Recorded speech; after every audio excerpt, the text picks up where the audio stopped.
आकाशवाणी मुंबई.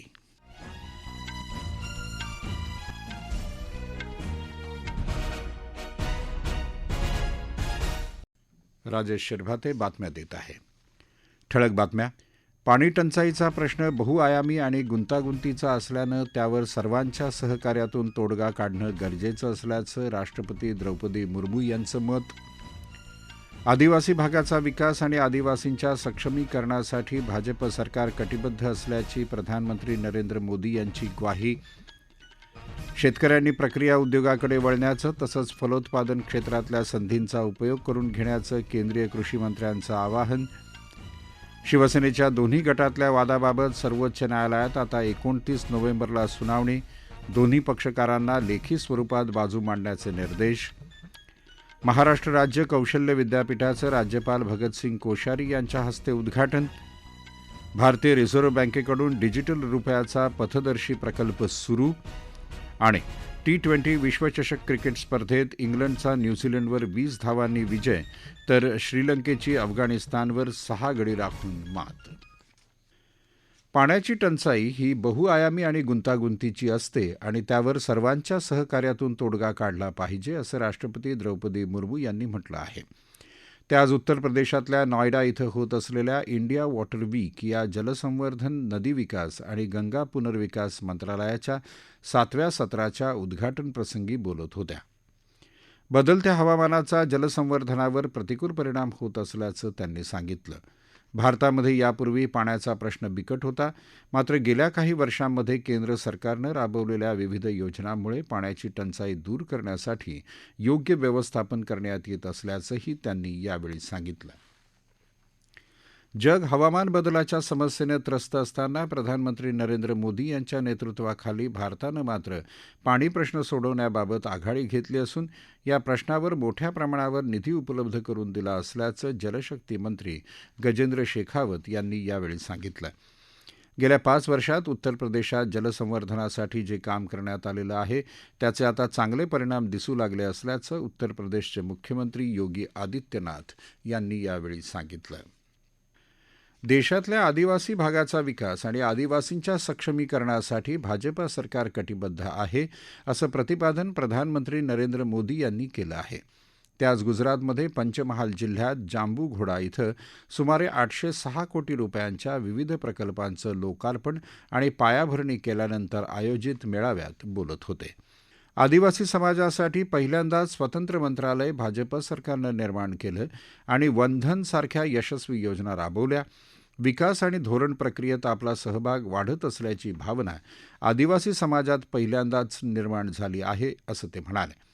तरुणांना रोजगार, शेतकऱ्यांना सिंचन आणि वयोवृद्ध लोकांना आरोग्य सुविधा पुरवण्यावर सरकारनं लक्ष केंद्रित केलं आहे असं त्यांनी सांगितलं. गुजरात सरकारनं सुरू केलेल्या वनबंधू कल्याण योजनेची विकासातली भूमिका त्यांनी अधोरेखित केली. नवे प्रकल्प आदिवासी युवकांसाठी शिक्षण आणि कौशल्य विकासाच्या नव्या संधी पुरवतील असंही प्रधानमंत्र्यांनी सांगितलं. प्रधानमंत्र्यांनी आज श्री गुरु गोविंद विद्यापीठाच्या नव्या कॅम्पसचं, प्राथमिक शाळांचं तसंच आदिवासी स्वातंत्र्य योद्धा राजारूप सिंग नायक आणि संत जोरिया परमेश्वर यांच्या गावांमध्ये म्हणजे दांडियापूर आणि वेदक इथे बांधलेल्या स्मारकांचं उद्घाटन केलं. गोध्रा वैद्यकीय महाविद्यालय आणि कौशल्य विद्यापीठ तसंच नव्या केंद्रीय विद्यालयाची पायाभरणीही प्रधानमंत्र्यांनी आज केली.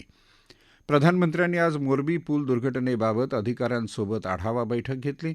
त्याआधी त्यांनी दुर्घटनास्थळी हवाई संरक्षणाच्या माध्यमातून परिस्थितीचा आढावा घेतला. या दुर्घटनेत जखमी झालेल्या व्यक्तींची त्यांनी रुग्णालयात जाऊन विचारपूस केली. दुर्घटनाग्रस्तांच्या कुटुंबियांचीही त्यांनी भेट घेतली. मोरबी इथं पोहोचताच त्यांनी दुर्घटनेतल्या मृतांना आदरांजली वाहिली. या अपघातात 134 जणांचा मृत्यू झाला आहे. शेतकऱ्यांनी प्रक्रिया उद्योगाकडे वळावं तसंच शेतीसोबत फलोत्पादन क्षेत्रातल्या संधींचा उपयोगही शेतकऱ्यांनी करून घ्यावा असं आवाहन केंद्रीय कृषी मंत्री नरेंद्र सिंग तोमर यांनी केलं आहे. ते आज पुण्यातल्या वैकुंठ मेहता राष्ट्रीय प्रबंधन संस्थेनं आयोजित केलेल्या फलोत्पादन पिकामधील मूल्य साखळी वृद्धी क्षमतेबाबतच्या 2 दिवसीय राष्ट्रीय परिषदेचं उद्घाटन करताना बोलत होते. कृषी क्षेत्राबरोबर शेतकऱ्यांचाही विकास होणं आवश्यक आहे. त्यासाठी शेतकऱ्यांनीही शेतीवरचा खर्च कमी करून आधुनिक तंत्रज्ञानावर भर द्यायला हवा, अशी सूचना त्यांनी केली. राज्याचे कृषी मंत्री अब्दुल सत्तार आणि फलोत्पादन मंत्री संदीपान भुमरे यावेळी उपस्थित होते. राज्यात शेतकऱ्यांच्या मालाला केंद्र सरकार 2014च्या धोरणानुसार अनुदान देत असून यात बदल करावा, अशी मागणी राज्याचे कृषी मंत्री अब्दुल सत्तार यांनी यावेळी केली. राज्यातल्या शिवसेनेच्या दोन्ही गटातल्या सत्ता संघर्षाबाबत सर्वोच्च न्यायालयाच्या घटनापीठानं सुनावणी पुढे ढुकलली असून आता 29 नोव्हेंबरला सुनावणी होणार आहे. आज झालेल्या सुनावणीत घटनापीठानं दोन्ही पक्षकारांना लेखी स्वरूपात बाजू मांडायला सांगितलं आहे. दोन्ही बाजूंनी कोणते मुद्दे मांडले जातील आणि कोणते वकील बाजू मांडतील याची माहितीही द्यावी, असे निर्देश न्यायालयानं दिले आहेत. महामानव डॉक्टर बाबासाहेब आंबेडकर स्मारक चैत्यभूमी इथला स्तूप जीर्ण झाला असून त्यातल्या बाबासाहेबांच्या अस्थी सुरक्षित राहाव्यात यासाठी या स्तूपाचं स्ट्रक्चरल ऑडिट करून या ठिकाणी दीक्षाभूमीप्रमाणे भव्य स्तूप उभारावा. त्यासाठी आंबेडकर कुटुंबियांशी महापालिकेनं चर्चा करावी, असं केंद्रीय सामाजिक न्याय राज्यमंत्री रामदास आठवले यांनी म्हटलं आहे. ते आज मुंबईत महामानव डॉक्टर बाबासाहेब आंबेडकर यांच्या 66व्या महापरिनिर्वाण दिनानिमित्त दादरच्या चैत्यभूमी इथं शासनाच्या वतीनं करण्यात येणाऱ्या सेवा सुविधा आणि नियोजनाच्या आढावा बैठकीत बोलत होते.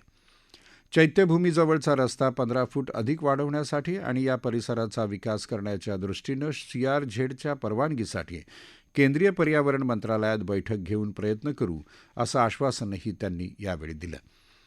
सह्याद्री अतिथीगृहात झालेल्या या बैठकीला मुंबई शहराचे पालकमंत्री दीपक केसरकर, माजी राज्यमंत्री अविनाश महातेकर यांच्यासह अनेक महत्त्वाचे नेते आणि वरिष्ठ अधिकारी उपस्थित होते. कोविड निर्बंध उठल्यानंतर यंदा महापरिनिर्वाण दिन असल्यानं जास्त गर्दी होण्याची शक्यता लक्षात घेऊन रेल्वेनं अधिक खबरदारी आणि सुविधा द्याव्यात, अशा सूचनाही आठवले यांनी केली. राज्याबाहेर जात असलेल्या उद्योगांच्या टीकेबाबतची खरी स्थिती जनतेसमोर यावी यासाठी येत्या महिन्याभरात श्वेतपत्रिका काढणार असल्याचं उद्योगमंत्री उदय सामंत यांनी सांगितलं. ते आज मुंबईत बातमीदारांशी बोलत होते. या श्वेतपत्रिकेमध्ये महाराष्ट्र शासनानं, उद्योग विभागानं, MIDCनं परदेशी कंपनीबरोबर केलेला पत्रव्यवहार असेल, दाऊदसारख्या ठिकाणी झालेल्या बैठका असतील आणि या बैठका झाल्यानंतर यांचं रेकॉर्ड उद्योग विभागाकडे आणि MIDCकडे किती आहे याचा पुरावा आम्ही श्वेतपत्रिकेतनं महाराष्ट्राला आणि विशेषतः युवा पिढीला देणार आहोत, असं ते म्हणाले. महाविकास आघाडीच्या काळात ठाकरे सरकारनं अनेक प्रकल्पांबाबत कंपन्यांशी सामंजस्य करार केले. मात्र त्यापुढची प्रक्रिया पार पाडण्यासाठी आवश्यक असलेली मंत्रिमंडळ उपसमितीची बैठक 14 महिन्यात घेतलीच नाही, असंही ते म्हणाले. औरंगाबादमधल्या आरिफ सिटीतला मेडिकल डिव्हाइस पार्क हा प्रकल्प तिथंच होणार असल्याची ग्वाही सामंत यांनी यावेळी दिली. केंद्रीय संरक्षण आणि पर्यटन राज्यमंत्री अजय भट्ट यांनी आज मुंबईतल्या NCC महाराष्ट्र संचालनालयाला भेट दिली आणि तिथे NCC छात्रांबरोबर संवाद साधला. या छात्रांनी देशाचे सर्वोत्कृष्ट नागरिक होण्याचं ध्येय बाळगलं पाहिजे, असं त्यांनी या छात्रांना सांगितलं. या छात्रांकडे चांगली क्षमता असून देशावर एखादं संकट कोसळल्यास हे छात्र मदत करण्यात सगळ्यात पुढे असतात, असंही ते म्हणाले. यावेळी मेजर जनरल YP खंडोरी, अतिरिक्त संचालक ब्रिगेडियर S लाहिरी आदी उपस्थित होते. या राष्ट्रीय बातम्या आकाशवाणीच्या मुंबई केंद्रावरून देत आहोत. महाराष्ट्र राज्य कौशल्य विद्यापीठाचं उद्घाटन आज मुंबईत राज्यपाल भगतसिंग कोश्यारी यांच्या हस्ते झालं. या विद्यापीठाच्या माध्यमातून राज्यात कुशल रोजगार आणि स्वयंरोजगार निर्मितीला गती मिळून 5 लाख रोजगार निर्माण होतील, असा विश्वास राज्यपालांनी यावेळी व्यक्त केला. राज्यातल्या शहरी भागात केंद्रित झालेली कौशल्य विकासाची चळवळ ग्रामीण भागात पोहोचवण्यासाठी येत्या 6 महिन्यात राज्यातल्या ग्रामीण भागात 1000 स्किल सेंटर्स सुरू केली जातील, अशी घोषणा कौशल्य, रोजगार, उद्योजकता आणि नाविन्यता मंत्री मंगलप्रभात लोढा यांनी यावेळी केली. या कामामध्ये राज्यातल्या उद्योगांनीही त्यांना आवश्यक असलेल्या कौशल्यांचं प्रशिक्षण देणारी स्किल सेंटर्स उभी करावीत. या कामी राज्य शासन उद्योगांना संपूर्ण सहकार्य करेल, असं ते म्हणाले. राज्यपालांनी विद्यापीठाच्या लोगोचंही अनावरण केलं. भारतीय रिझर्व्ह बँकेनं आज डिजिटल चलन पथदर्शी तत्वावर घाऊक बाजार क्षेत्रात सुरू केलं. डिजिटल रुपया हे चलन सरकारी रोख्यांच्या दुय्यम व्यवहारांसाठी वापरता येऊ शकेल, असं रिझर्व्ह बँकेनं एका प्रसिद्धी पत्रकाद्वारे स्पष्ट केलं आहे. हे ई चलन रोख्यांसंबंधीच्या बँकांतर्गत व्यवहारांना अधिक प्रभावी बनवेल. त्या व्यतिरिक्त संबंधित व्यवहारांसाठी होणारा खर्चही कमी करेल, असा विश्वास रिझर्व्ह बँकेनं व्यक्त केला आहे. या प्रकल्पाच्या माध्यमातून येणाऱ्या अनुभवाच्या आधारे घाऊक बाजारात होणाऱ्या इतर व्यवहारात आणि सीमेपलीकडे केल्या जाणाऱ्या प्रदानांच्या व्यवहारात ई चलन आणता येईल, असं रिझर्व्ह बँकेनं म्हटलं आहे. ई चलन व्यवहार करण्याकरता रिझर्व्ह बँकेनं state bank of India, bank of Baroda, union bank of India, HDFC bank, ICICI bank, Kotak Mahindra bank, yes bank, IDFC first bank आणि HSBC या 9 बँकांची नामावली घोषित केली आहे. मुंबई शेअर बाजाराच्या निर्देशांकात 375 अंकांची वाढ झाली आणि तो 61,121 अंकांवर बंद झाला. राष्ट्रीय शेअर बाजाराचा निफ्टीही 133 अंकांची वाढ नोंदवत 18,145 अंकांवर बंद झाला. ऑस्ट्रेलियात सुरू असलेल्या T20 विश्वचषक स्पर्धेत आज झालेल्या पहिल्या सामन्यात इंग्लंडनं न्यूझीलंडला 20 धावांनी पराभूत केलं. प्रथम फलंदाजी करताना इंग्लंडनं निर्धारित 20 षटकात 6 गड्यांच्या मोबदल्यात 179 धावा केल्या. अवघ्या 47 चेंडूत 73 धावांची तडाखेबंद खेळी करणाऱ्या जोस बटलरचा त्यात मोलाचा वाटा होता. विजयासाठी 180 धावांच्या लक्ष्याचा पाठलाग करताना न्यूझीलंडचा संघ 20 षटकात केवळ 159 धावाच करू शकला. ग्लेन फिलिप्सनं 62 तर केन विलियम्सनं 40 धावांची खेळी करत न्यूझीलंडचा डाव सावरण्याचा प्रयत्न केला, पण तो अपयशी ठरला. अफगाणिस्तान आणि श्रीलंका यांच्यात झालेल्या आजच्या दुसऱ्या सामन्यात श्रीलंकेनं अफगाणिस्तानवर 6 गडी राखून मात केली. प्रथम फलंदाजी करताना अफगाणिस्ताननं 20 षटकात 8 गड्यांच्या मोबदल्यात 144 धावा केल्या. श्रीलंकेनं केवळ 4 गडी गमावत ही धावसंख्या 19व्या षटकातच पार केली. धनंजय डिसिल्वानं अवघ्या 42 चेंडूत 66 धावा फटकावत श्रीलंकेच्या विजयात महत्त्वाची भूमिका बजावली. निवडणूक व्यवस्थापनासाठी जागतिक स्तरावर प्रमाणपद्धती, मतदानाचं व्यवस्थापन, निवडणुकांशी संबंधित तंत्रज्ञान, अफवांना पायबंद, सायबर सिक्युरिटी, आळा अशा अनेक विषयांवर जागतिक स्तरावरचे मापदंड असावेत, असं निवडणूक आयुक्त अनूप चंद पांडे यांनी म्हटलं आहे.